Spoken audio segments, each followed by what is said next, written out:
Big away following at the Lamex then, and that will be the same at the Kassam Stadium, where it's Oxford United versus Wycombe Wanderers. Team news with Sam Avery. Afternoon, Sam. Yeah, afternoon, Jeff, and it's one change for the Chairboys from the side that lost against Bolton in midweek. Josh Scowen is suspended, a big omission for Wycombe. He picked up a fifth yellow card against Bolton in midweek. His replacement, Gareth McCleary. So it's a very attacking lineup from Wycombe this afternoon against high-flying Oxford. Max Strick starts in goal. Back three of Luke Leahy, Richard Keogh and Joe Lowe, although it could be a back four and Leahy might move into midfield, but we think it's going to be a back three.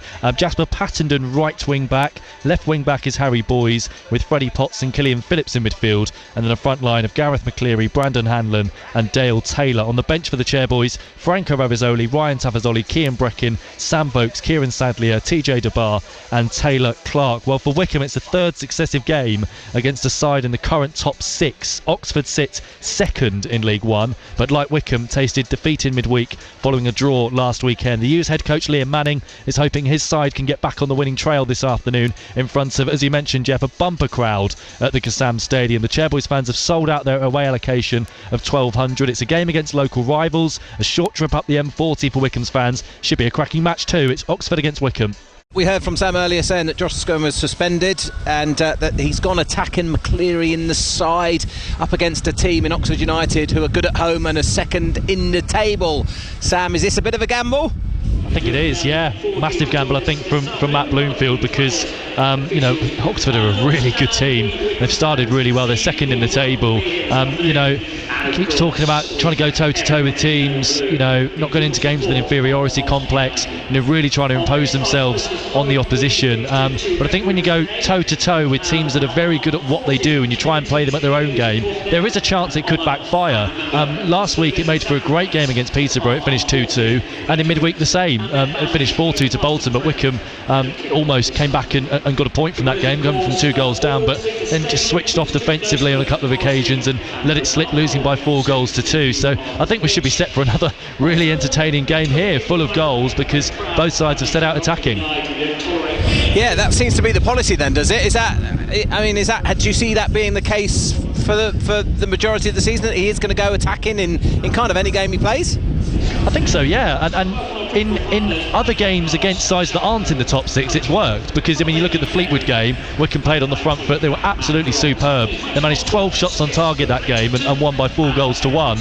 So in those kind of games where they're at it and they're playing a side towards the bottom of the table who are maybe short of confidence, it probably will work 9 times out of 10.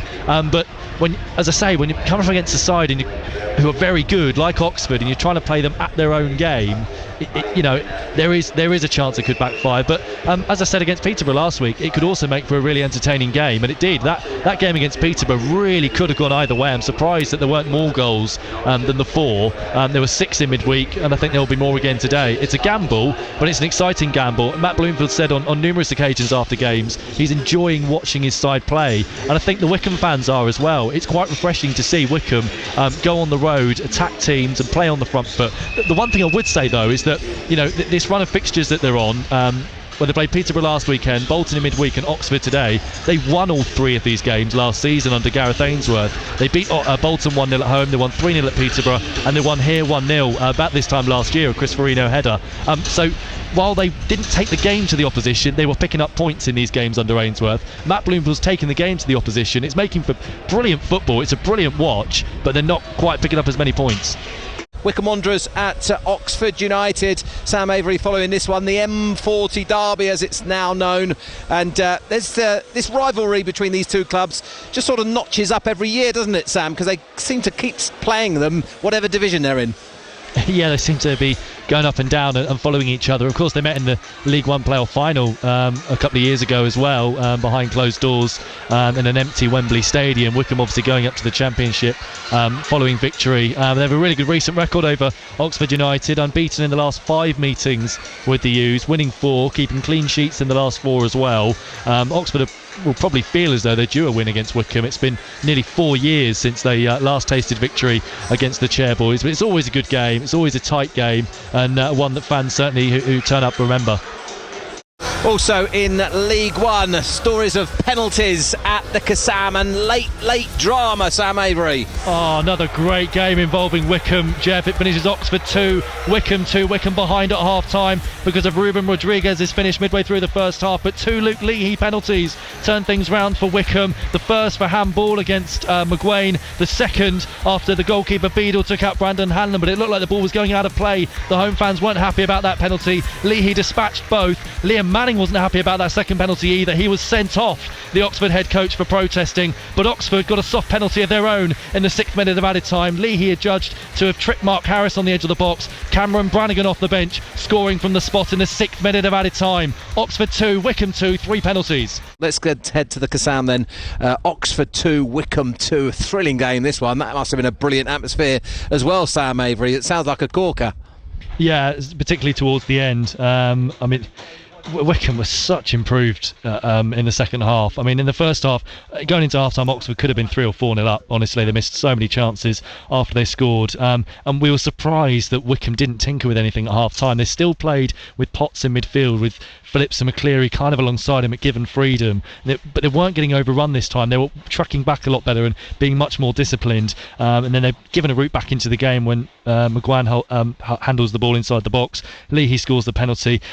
And then the final 2 penalties, they're both controversial. I mean, Hanlon goes through. He's played through by McCleary. He takes a heavy touch. He should just score, Hanlon. He should take it out of his feet and score. But he takes an extra touch, a heavy touch, which takes it past the byline. But as he does that, he's taken out by Beadle. So, you know, the Oxford fans are saying, well, the ball's out of play. It's not a penalty, but he's still taken out by the goalkeeper. And then Liam Manning gets sent off for remonstrating. That sets off the crowd even more. And then I think the referee probably felt he owed Oxford one, because the one on Mark Harris, the foul from Leahy, is so soft. It really is. He barely touches him.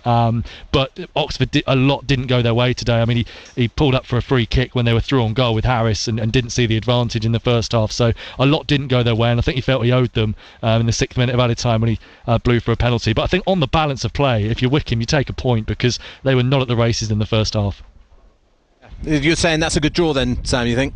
Yeah, I think so. Obviously, it's frustrating to concede in the 6th minute of added time. It looked like Wycombe were going to see it out and win the game, but at half-time, honestly, they could have been 2-3, maybe 4-0 down. So, you know, reflecting on that, I think you take a point. And Oxford are a very good team. I don't think they were quite at their best today, Oxford. I was expecting maybe a little bit more from them, but I think you probably take a point. But the way it comes about with a soft penalty in the 6th minute of added time is very frustrating. But the Wycombe fans, to be fair, after full-time, 1,200 of them here today, were chanting the team right at the end, and were serenading Matt Bloomford as well. So I think they're going home happy.